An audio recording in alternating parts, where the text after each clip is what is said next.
این دفعه میخوام مسترینگی که جدیداً خودم روی پروژه‌ام انجام میدم و بهتون بگم، تکنیکا و ترفندایی که از ویدیوهای قبلی که در مورد مسترینگ گذاشتم تا الان بهم اضافه شده و معمولا استفاده میکنم و بهتون بگم و یه کمی هم سطحش حرفه‌ای تره. یعنی الان دیگه چیزایی که میگم فقط یه لوکات و هایکات و یه لیمیت کردن نیستش، میخوام یک کمی چیزای حرفه‌ای ترم بهتون بگم. خب ببینید من اینجا چند تا پلاگین آوردم روی همین کارنتم که کارهایی که تو مستر میکنیم اینها کمکی هن. مثلا یکیش همین یولین لاودنس میتر 2 که توی مسترینگ ها احتمالاً دیدید خیلی استفاده میکنم. من خودم خیلی استفاده نمیکنم ولی الان چون میخوام آموزش بدم و میخوام یه نکاتی رو بهتون بگم روی این بهم کمک میکنه. معمولا تو خود همون لیمیتر خیلی از چیزایی که اینجا هست رو بهم نشون میده. بعدیش هم یه تولان بالانسه که بعداً میبینیم چیه و بعدیش هم که یه متریک ای بیه که میاد موزیکارمون رو با هم دیگه مقایسه میکنه. 2 تا موزیک گذاشتم توش، خیلی شبیه به این موزیکی که من ساختم پیدا نکردم که توی کامپیوترم باشه ولی بازم برای میکس و مسترینگ خوبه. بیایم اینجا توی مستر، من اولین کار میام یه دونه ماکسیموس باز میکنم. بچه‌ها راستی کسایی که دارین اولین بار این ویدیو رو میبینید، اولین بار همتون دارین اولین بار میبینید دیگه، یعنی کسایی که ویدیو قبلی رو ندیدید، ما تو ویدیو قبلی این پروژه رو میکس کردیم، الان میخوایم مسترینگش بکنیم. اونو اگر دوست دارید ببینید در مورد میکسش، اگر فقط دنبال مسترینگ هستید که همین یکی اوکیه. خب یه ماکسیموس باز میکنم، این لوکاتشو میام میبندم، نمیخوام لوکات بزنه خود ماکسیموس. خب پلی کنیم ببینیم.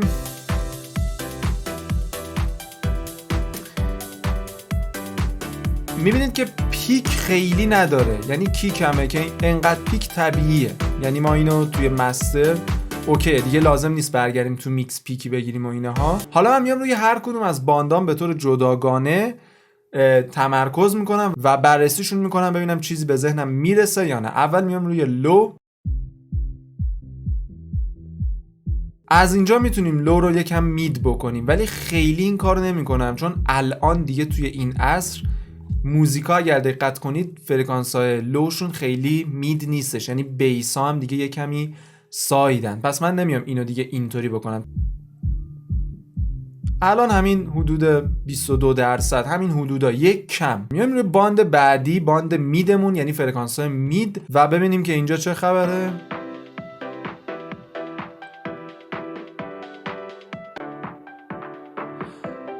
این وسعتش رو آوردم وسط‌تر، الان حدود 200 هرتز تا 2000 هرتز این بازه میدمونه. چرا آوردمش توی این محدوده؟ چون ایمیجی که میخوام انجام بدم میخوام توی این محدوده باشه. میتونیم به طور جداگانه بریم یه ایمیجر مثلا از ایزوتوپ باز بکنیم، اونم خیلی خفنه، ولی من توی همین ماکسیموس کارمو راه میندازم.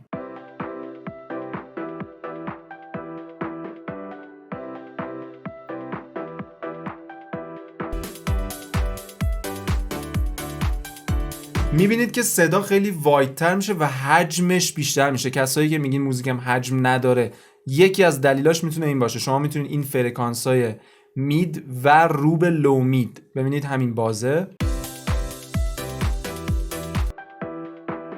اینجاها نه. من قبلا اینجاها هم یعنی روی استانداردش بود خب، ولی الان میام روی این بازه، نتیجه بهتری میده، یعنی صدایی که میده حجم بیشتری داره. میبینید که حجمش بیشتر شد. ولی حالا الان یه چیزی من شنیدم، ببینید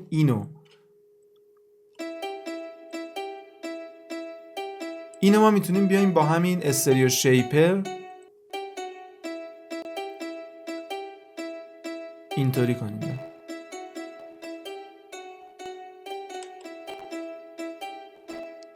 صداش سایدتر شد. الان فکر میکنم قشنگتر، الان بهتر شد. دوباره بیایم اینجا توی فرکانس‌های مید، میبینید که ما پیکمون یکم زیاده. البته من الان نمیخوام پیکو بگیرم، میخوام یه کمی بیام فرکانس‌های میدمو پانچ تر بکنم، یعنی یه کمی آنالوگاشو، منظورم اون صداهای ضعیفتر رو که داینامیکای ضعیفتری دارن و یه کمی بیارم پایین و اون صداهایی که ضربه دارن مثلا مثل کیک یا همین پیانومون که داره میزنه یه کمی شفافتر صدا بده توی حالت مید. اینو میام میذارم روی RMS که میانگین بگیره، چون گفتم نمیخوام قله هاشو بگیره. RMS که میذارم میاد روی میانگین داینامیک من کار میکنه. اگر داینامیک من انقدر اصلش این وسطه، من روی RMS که میذارم دیگه به پیکا خیلی کاری نداره، میاد روی کل صدای من کار میکنه. حالا ببینیم. خب ببینیم من میام یکم اتک رو زیاد میکنم. الان من میتونم این کمپرس رو تا ته بیارم حالت لیمیتر بگیره و اتک رو تنظیم کنم. ببینیم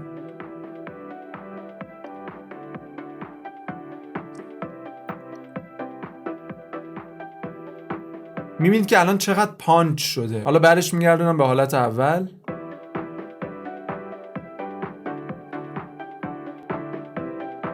میبینید که الان صدامون یه کمی پانچتر و بهتر شده، اونم توی فرکانس‌های میدمون. میتونم اینو بیارم اینجا و از اینجا یک کمی میزان اعمال شدنش رو کم بکنم، مثلا روی همین 75 بزنم. ببینید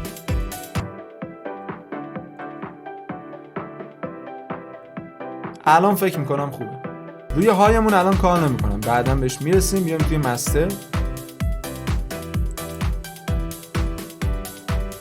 یک کمی میخوام این پیکا رو بگیرم. خب یه ذره قبل از لیمیتر یک کم میام اینجا کمپرس رو روش انجام میدم، یک کم بهش گن میدم که برسه به این حد. ببینید خیلی نرم دارم الان یک کمپرسی بهش میدم. یک کم دیگه گن رو بیشتر میکنم.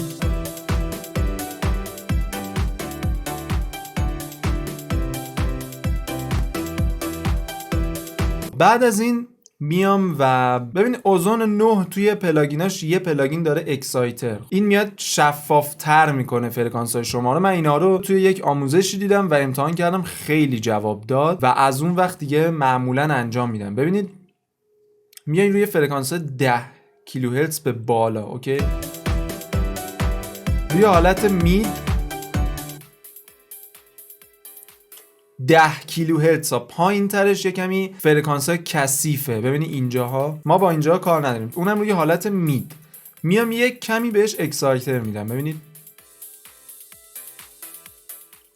توی کار بشنویم.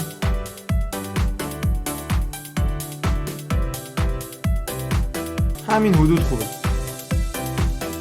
میبینید صدا شفافتر میشه، تیز نمیشه، شفاف میشه و این خیلی خوبه. ما دقیقاً توی کار همینو میخوایم، یعنی میخوایم صدامون شفاف باشه و خوب شنیده بشه. این دقیقاً میاد همین کار میکنه. روی بقیه فرکانس ها هم میتونین کار بکنین، مثلا میتونین روی فرکانس های مید یا لوتون حتی کار بکنید، ولی من ترجیح نمیدم. یعنی تجربه‌ای که من داشتم زیاد جالب نبوده همین، ولی خوب بهم جواب داده همیشه. ببینیم الان یه نگاه بندازیم قبل و بعد مسترینگ رو ببینیم.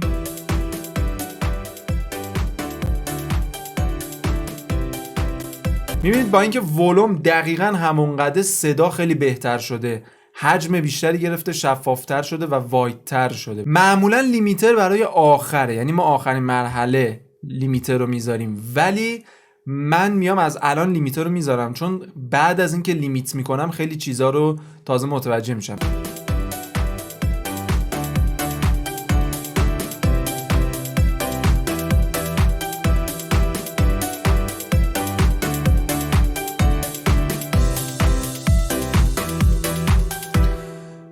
این تروپیکتون حتما روشن باشه. این حالا جلوتر بهتون میگم چیه. یه اوور سامپلینگ هم داریم، اینا هم حتما روی 2 حداقل بذارید. اگر هم سی پی تون ضعیف نمیکشه این خاموش باشه، ولی موقع خروجی گرفتن حتما روشنش بکنید. دلیلش هم اینه که ما یک اتفاقی داریم توی صدا به اسم الیسینگ. این اتفاق وقتی میفته صداتون ممکنه دیستورت بشه یا یک اعوجاجای توی بعضی از فرکانساتون به وجود بیاد. معمولاً باید شما توی هر فرکانسی دارید کار میکنید، یعنی مثلا اگر من دارم اینجا، حالا من الان اکولایزر ندارم، صدام تا 20 کیلوهرتز هست و دارم کات میزنم، اگر این اوور سامپلینگ روشن نباشه ممکنه اون اتفاق بیفته، چون باید 2 برابر حداقل باشه. پس اینو حتما روشن بکنید. در مورد الیسینگ شاید بعداً یک ویدیو بسازم مفصل توضیح بدم. تروپیک هم همین پیکه، یعنی همین 0 دی بیه که نباید رد بشه، ولی دقیقشه، یعنی خیلی وقتا رد میشه و ما متوجه نمیشیم، اینجا به ما نشون نمیده. اوکی، اینو که روشن بکنید دیگه نمیذاره اصلا رد بشه. ببینید این داره نشون میده، ببین 0.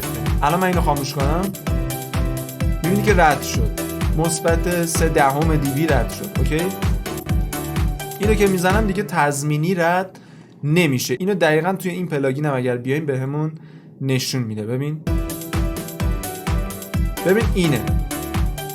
الان من اینو خاموش کنم، میبینی که سریع رد شد.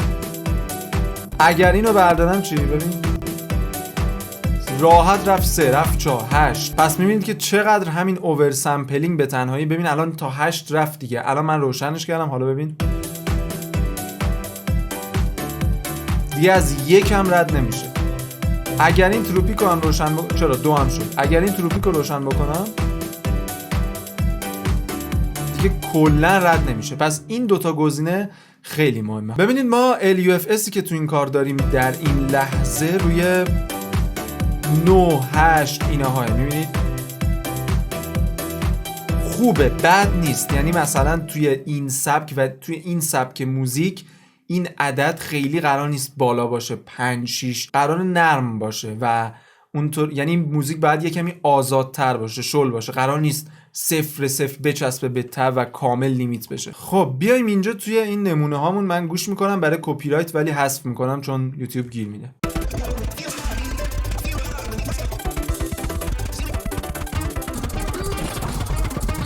ببینید ما یک سری فرکانس ها اضافی داریم. من فکر میکنم این پیانومونه.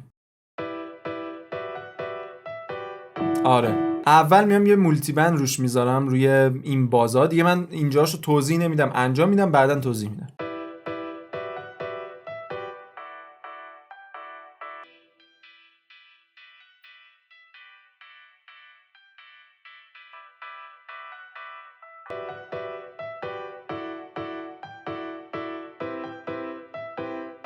خب یه فرکانس دیگه هم دارم میشنوم توی اکولایز.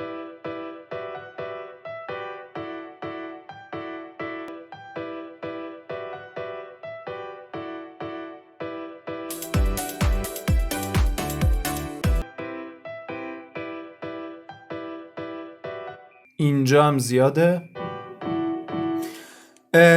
ببینید من این چیزی بگم، یکی از دلایلی که من مسترینگ و میکس رو توی همون پروژه تنظیمم انجام میدم، یعنی همیشه پروژه‌ای که خودم تنظیم میکنم همینطوره، میکس و مسترینگ رو توی همون پروژه تنظیم انجام میدم، هیچ وقت خروجی نمیگیرم از میکسم و برم توی یک پروژه دیگه. یکی از دلایلش اینه که در طول مسترینگ مشکلات میکسم رو میفهمم. یعنی مثلا یهو الان متوجه شدم توی پیانوم یه فرکانس‌های کثیف و اضافی هستش. خب من اگر اینو خروجی گرفته باشم مجبورم بیام اونو توی مسترینگ توی کل کار از بین ببرم، ولی من اصلا اینو دوست ندارم. یعنی دوست دارم دستم باز باشه، هر وقت که خواستم بتونم برگردم به مراحل قبل و اگر مشکلی بود بتونم توی میکس یا توی تنظیم برم رفعش بکنم. وقتی خروجی میگیرید دیگه دستتون بسته است، فقط مجبورید توی همون مستر کارتون رو انجام بدید دیگه. این فرکانس ها رو مجبورید برید توی مستر و اونجا یه فرکانس کثیف رو میگیرید ولی اون به تمام صداهاتون اعمال میشه. خب و اینم بگم من الان دارم مرحله دوم میکسم هم انجام میدم. اوکی، یعنی الان خیلی از صداها رو ممکنه دوباره هی اکولایز بکنم چون هی دارم میشنوم مثلا یک فرکانسی ممکنه توی این زیاد باشه، توی این زیاد باشه، یا لول این ممکنه یکم زیاد باشه. اینطوریه، یعنی روند کاری من اینطوریه. ببینم میام اینجا توی اسپکتروم، اینجا میاد به صورت همین داینامی فرکانسامو نشون میده. خب روی دوال میذارم ببین. خب موزیکمون سابش کمه، یعنی الان قشنگ معلوم بود که ساب موزیکمون کمه، کیکش فقط داره میکوبه، بیسش هم توی همون بازه کیکه. پس ما باید ساب بدیم به کارمون. دلیل این که میگم شما توی همون پروژه میکستون مسترینگ رو انجام بدید اینه. مثلا اگر شما توی مستر باشید برای ساب دادن مسلما میایید این کارو میکنید.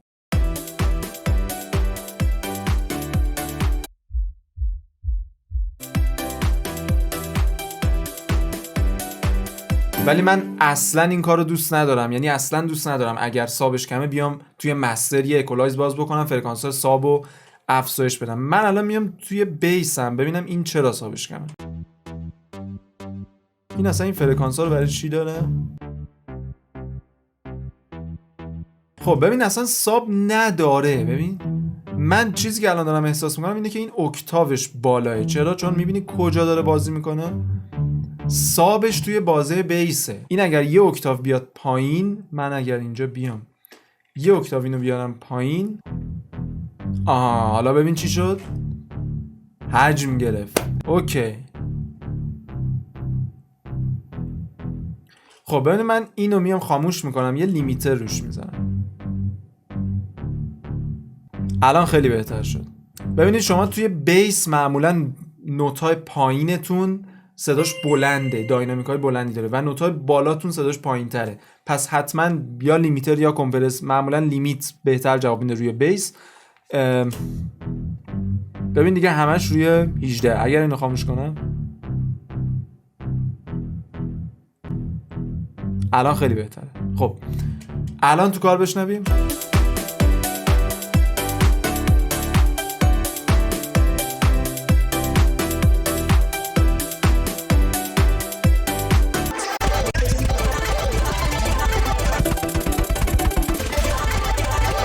یه چیز دیگه، کیکم خیلی هوم داره. من این دفعه قبل گفتم میخواستم بگیرم ولی فکر کنم یادم رفت. خب میام اینجا یه دونه کمپرسور باز میکنم. ببینید الان کیک من تو 12، یعنی داره از 12 رد میشه. الان ببین چی شد، یهو کیکم داره میکوبه قشنگ. اینطوری نیست که اینطوری نیست، میگه اوکی. اصل کیک اینه.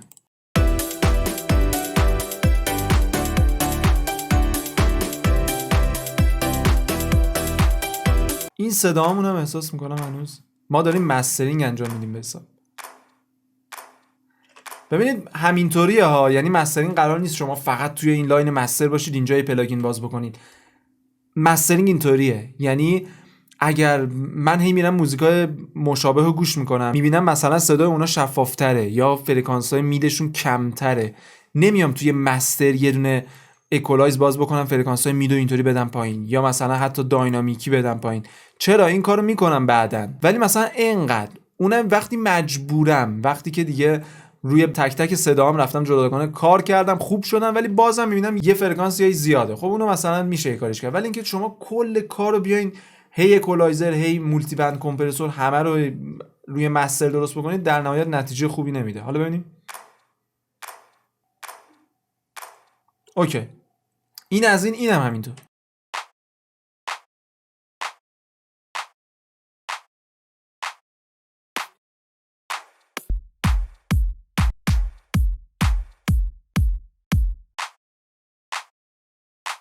من این فرکانس رو دوست دارم اینجا.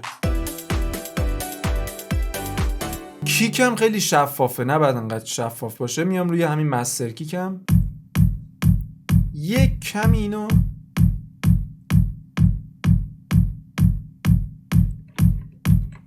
آره در همین حد یک کم فرکانس هایش رو آوردم پایین. حالا بشنویم.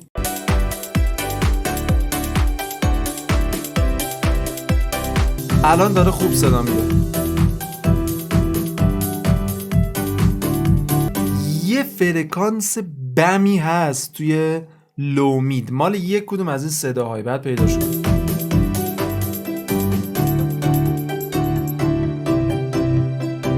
این که بیسه.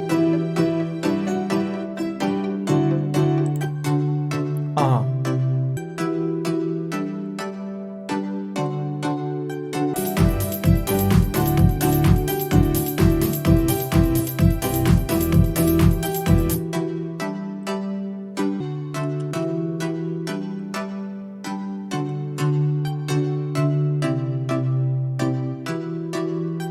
آره الان خیلی تمیزتر و بهتر شد. خیلی پیک داره. من میام این پیکش رو حالا نمیدونم قبلش گرفتم یا نه.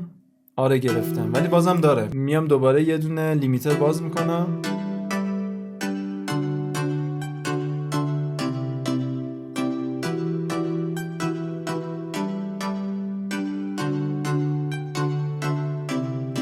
اوکی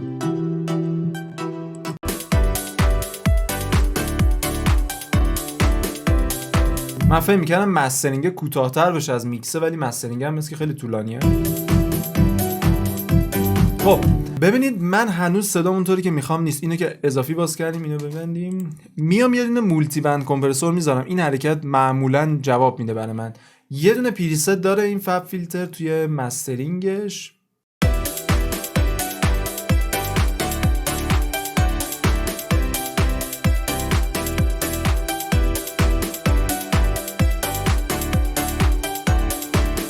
صدا رو بهتر میکنه، یعنی کنترل شده تر میشه. فقط یه چیزی، ما ساب کارمون کمه، میام اینو یه کمی شخصی سازی میکنم، این سابه رو میارم پایین، بالاتر رنجش.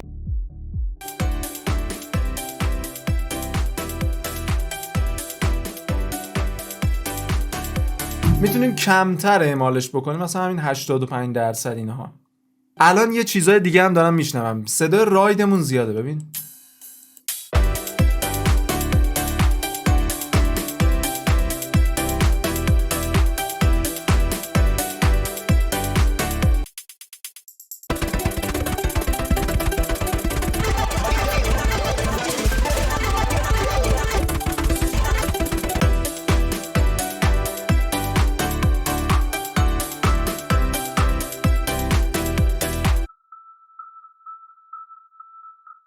الان گوش کن.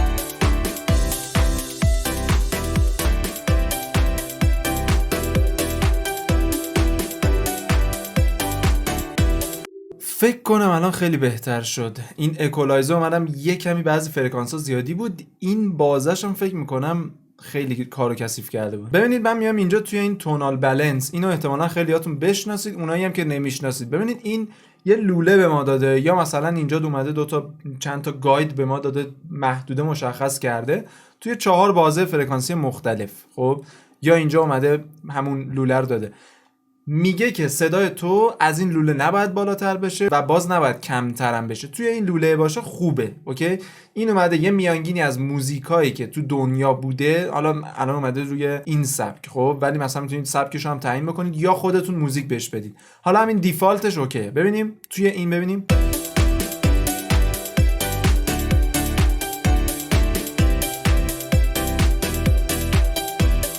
ببینید که اکثرا اوکیه، فقط اینجا اومده بالا. حالا من اینو میام میذارم روی 5 ثانیه معمولا.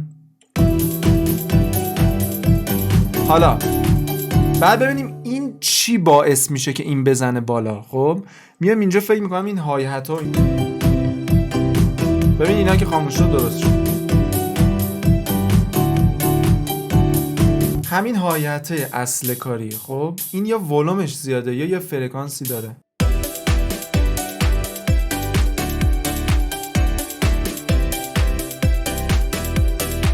یا مثلا میتونم توی مستر بیام یک مولتی بند کمپرسور روی اون بازش بذارم که یکمی کمترش بکنه. ولی الان به نظرم اوکیه. حالا اونو در نظر داشته باشید، ولی قرار نیست حتما بیاد تو لوله. اگر دیدید کارتون داره آسیب میبینه لازم نیست. خب حالا من میخوام یه آزمایش براتون انجام بدم. ببینید وقتی ولوم بیشتر میشه گوش شما گول میخوره که این چیز بهتره. خب واسه همین من میام اینو بعد مسترمو میارم ولومشو پایین که هم لول قبل مسترم بشه و ببینیم که کوالیتیش، حالا جدا از لودنس، کوالیتیش چقدر بهتر شده. یعنی ما کارهایی که انجام دادیم چقدر بهتر کرده موزیکو. ببینیم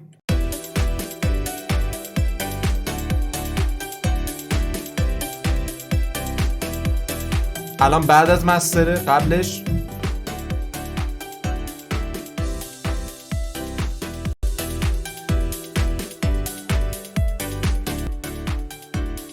اینو هم در نظر داشته باشید که ما آمدیم روی خیلی از این صداها جداگانه کار کردیم و حالا الان اونها رو من نمیتونم حذف، یعنی غیر فعال و فعال بکنم، ولی اونم هست. فکر میکنم الان خوبه، مسلما بهتر میشه. همیشه کار شما بهتر از اونی که هست میشه.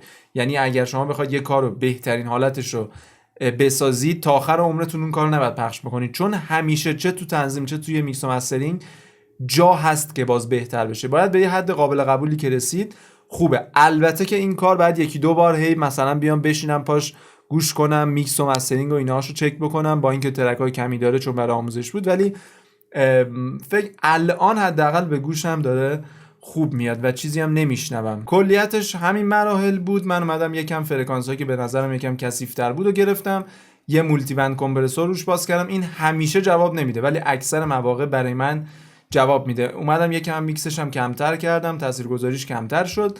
لیمیتر LUFS هم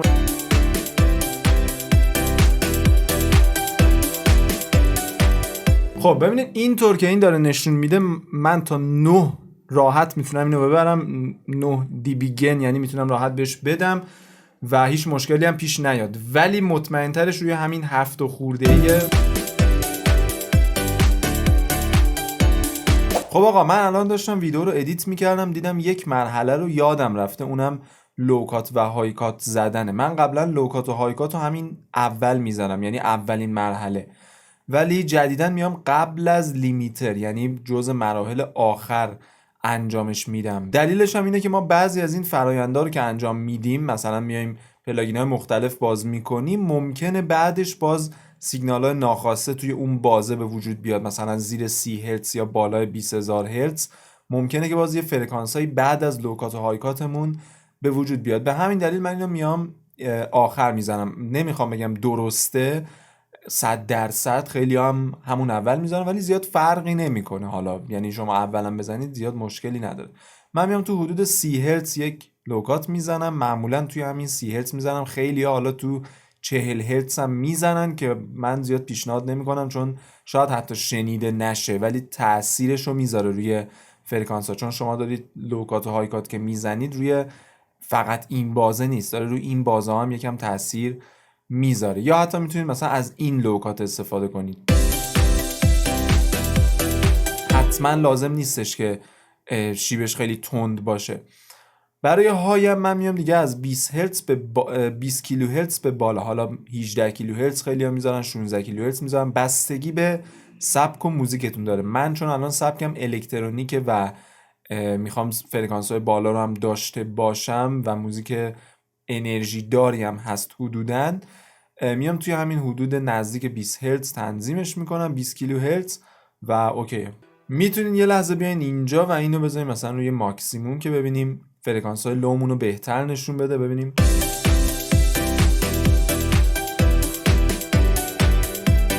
میبینیم که قشنگ این فرکانس های اینجامون اضافیه. حالا دیگه مسترینگمون کامل تر شده. همونطور که گفتم چند مرحله طول میکشه میکس و مستر. حتی همین الان که من اومدم، چون الان فردای ضبطه، باز الان دارم یه سری چیزای دیگه میشنوم، ولی برای اینکه ویدیو طولانی نشه دیگه نمیرم درستشون بکنم. ولی شما حتما توی چند مرحله موزیکتون رو میکس و مستر بکنید. بعد از اینکه میکس و مستر تموم شد سریع پخش نکنید، موزیکو بذارید مثلا 1-2 روز بعدش این کار رو انجام بدید، چون توی این چند روز باز دوباره ممکنه خیلی بهبودهای جزئی بیاین ایجاد بکنین یا خیلی چیزایی به گوشتون بخوره و بیاین درستش بکنین.